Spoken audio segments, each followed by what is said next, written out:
Hi. Since we've missed so much school, I wanted to take the time to talk a little bit about some of the stories we're not going to have time to cover in class. I want to say, first of all, do not show this video to anyone. This is what I look like in my cricket glasses and my sweatshirt after I've been out shoveling the driveway. So, we haven't had a chance really to talk about book 2 other than the conversations that you've had online, which are awesome, and I've gone through those and most of them and graded those for you. So I asked you to talk about one of the themes of the book, the theme of power. And I've also, a couple of the other themes that come up are storytelling, and also, I guess if this were the Lion King, it'd be called the circle of life, or sort of the cyclical nature of history, the way things are destroyed and come back around over and over and over again in the course of this many thousand-year-old empire.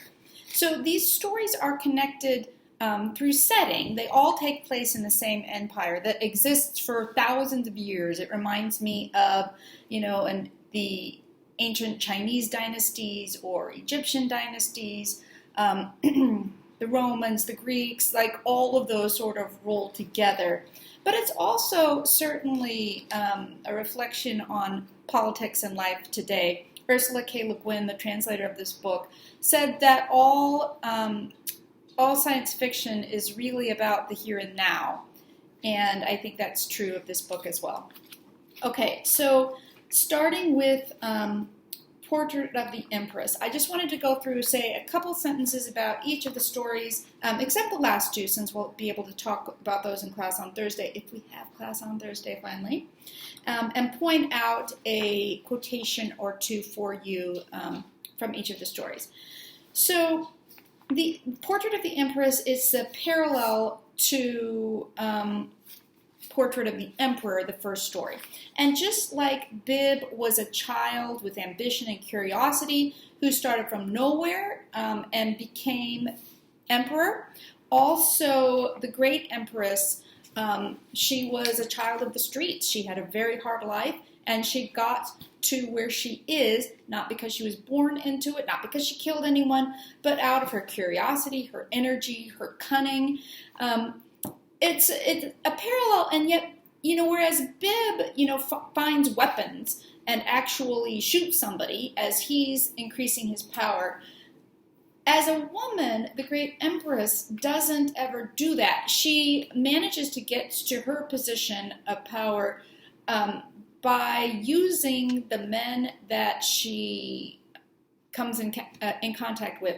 But I don't think that she uses them in an exploitative kind of way. She helps them, she guides them so that they increase in status, and which is good for them. And then when they die, they pass that status and that wealth on to her, so that she's able gradually to make her way all the way to the throne. And she, even though she gains power, the very first paragraph says that she doesn't court power, she doesn't love power, and that she governs well. The paragraph that I wanted to read to you, or the passage, is on page 126 in my book, and it'll be either 124 or 128 in your books. I'm not exactly sure how our pages are off. She says, "Magic can't be trusted, I assure you. What's useful is quickness and certainty in making up one's mind. And that's not magic, even if it looks like it, because you can only do it when you've learned to think your own thoughts. In those few minutes, I had realized that the emperor was dying, that some of the people around him were fakes and the rest incompetents, and that here, at the throne, I could find a use for the energy I wasted moving furniture around my house." She's presented as this bright, energetic woman who's just looking for a way to use her energy. And she uses it to serve the empire, serve the people of the empire. She also, like Bib, seeks knowledge. And that's why she approaches the storyteller and has him come be her court storyteller because she wants to learn about what's come before and to use that to help her govern well. Also, like the emperor, not Bib, but the first emperor of the book, she is accessible to the people. She walks in the streets. She listens to people. And that seems to be one of the signs of a good ruler in this book. The next story, And the Streets Empty. This one it's horrific. In a way, to me, it's parallel to the unchecked growth of cities in part one.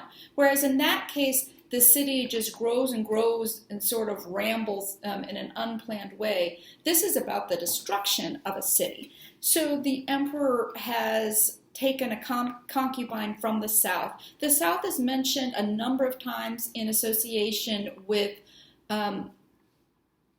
essentially sex trafficking, trafficking of human beings, and he sexually abuses this concubine so horrifically that she actually dies.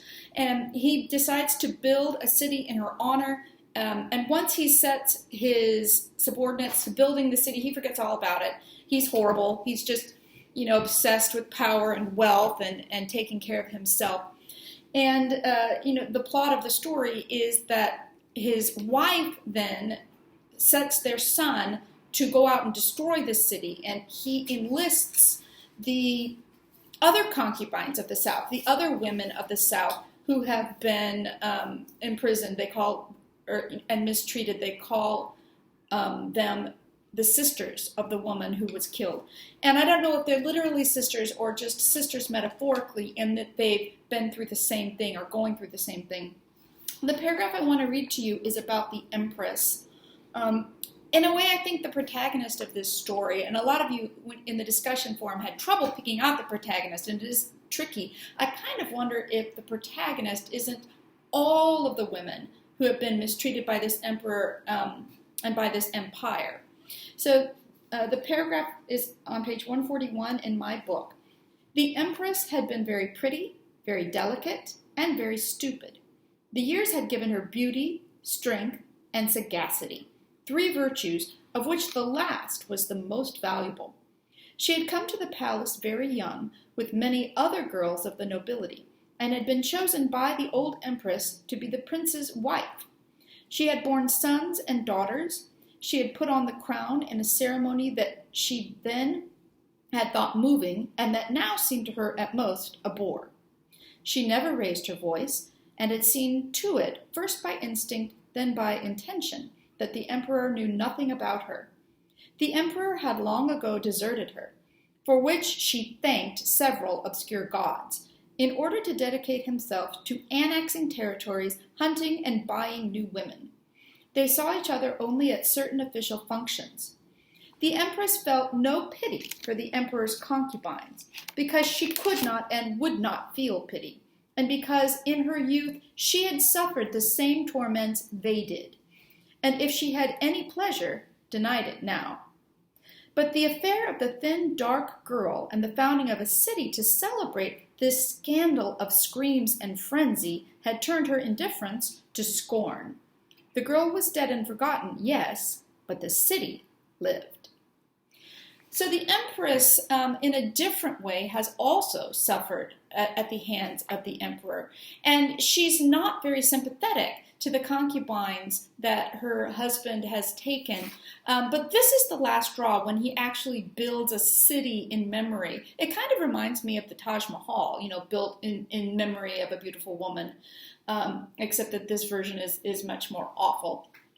And she, to me, is sort of the hero of this story. She sees to it that the concubine is avenged, even though she doesn't really have compassion for her or care for her. It's her actions that set in motion this bloodbath that the women of the South wreak upon everyone in that city, and then it's deserted and left as a ghost town.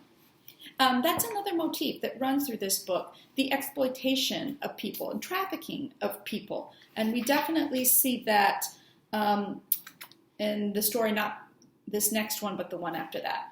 So the next story, The Pool, To me, it's one of the sort of most traditional story types in the book, in that there is a doctor. This doctor seems to me almost like a yogi. He sits and meditates, and he helps people to find themselves. So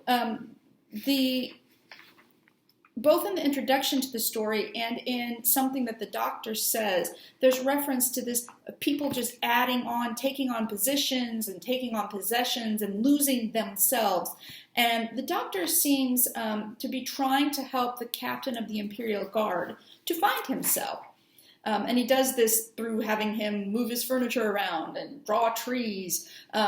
It reminds me of some of the untraditional things that maybe a psychiatrist or a therapist would have someone do.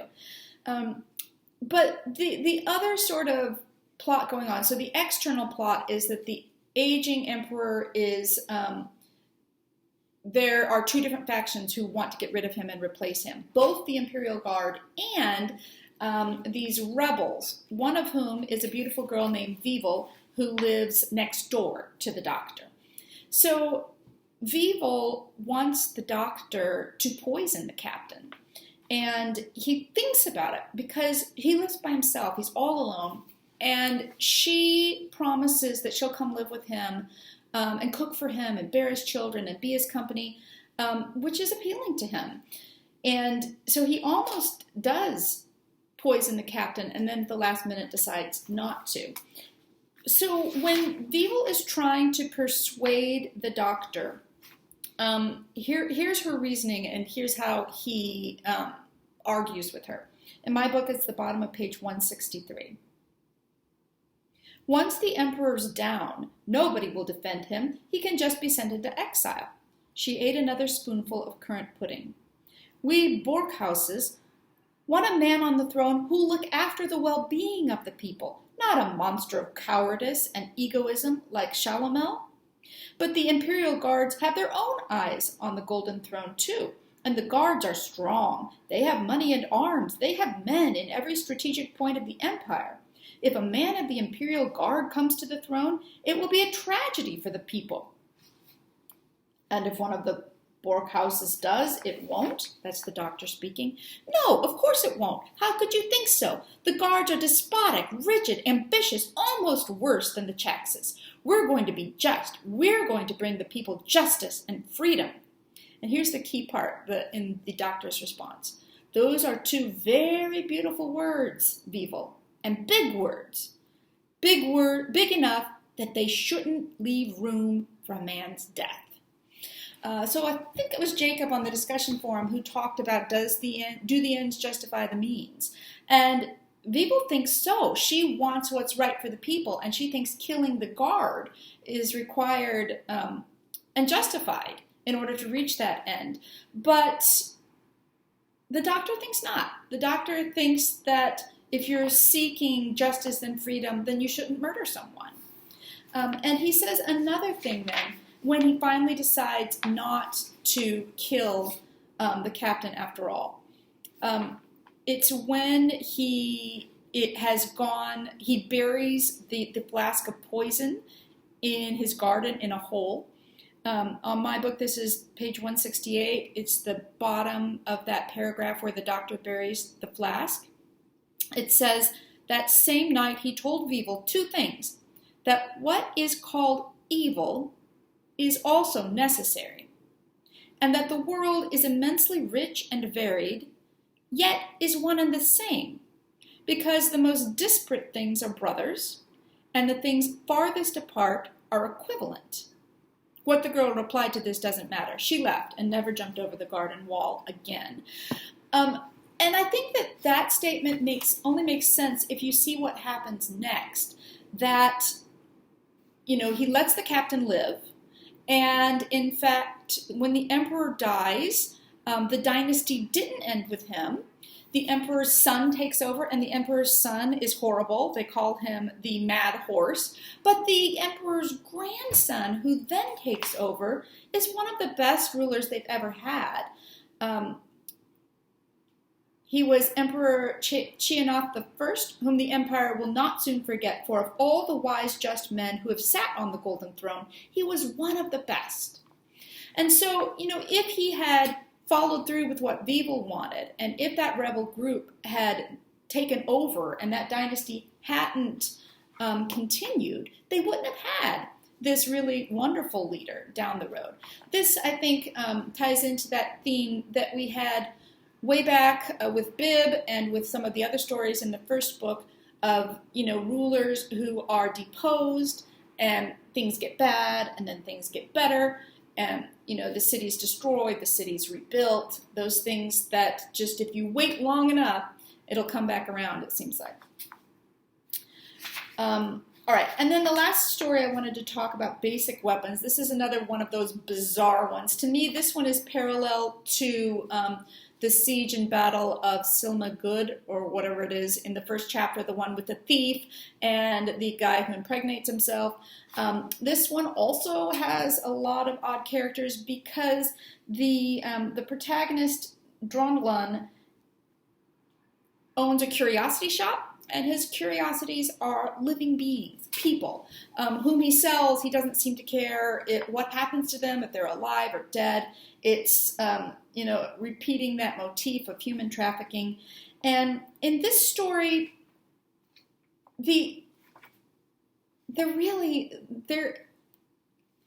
hard to have much sympathy even for the protagonist, Drondelun, because he is very jealous of someone who has more power and more wealth than he does, Master Brommel Tariq, and yet his means of taking over from Master Brommel Tariq are just awful, using this boy who dances to get what he wants. The only bright light in this is that at the end, at least the dancing boy is finally freed. He doesn't ever have to dance again. He gets fat. I mean, he's not in a cage again. He seems to be sort of well-treated and happy. But everybody else in that curiosity shop dies. Remember, I talked about frame stories, and I think that to really understand this story, you have to pay attention to what the storyteller says at the beginning in the frame, because this whole story of these two characters illustrates the state of the empire at the time that the storyteller is talking about. So the very first paragraph, the second half of that, it says, "There was no war, no famine, no plague, but vice flourished, as did smuggling, assassination, greed, hypocrisy, and the arts of the hideous. In short, there was no happiness, no innocence. Maybe the plague would have been preferable. And to demonstrate this, I leave the emperor for a little while to tell you a brief story. For a good story saves long explanations, and I, who have told so many, assure you that this is a good one." So this illustrates what it's like when you don't celebrate the arts, when there isn't happiness, when it's not the middle of war and famine, but at the same time, the people who rule are not promoting happiness and justice. Instead, they're allowing vice to flourish. All right, so those are just my thoughts. I know this was a long video, but the video is less than 20 minutes long, and all the classes that we've missed would add up to many hours. So I hope that this helps you understand this book a little bit better. I feel sad that we didn't have more time to discuss it because I really like it, and I know that it's complicated and sort of hard to get into. It's one of those that you really like and understand better in conversation with other people.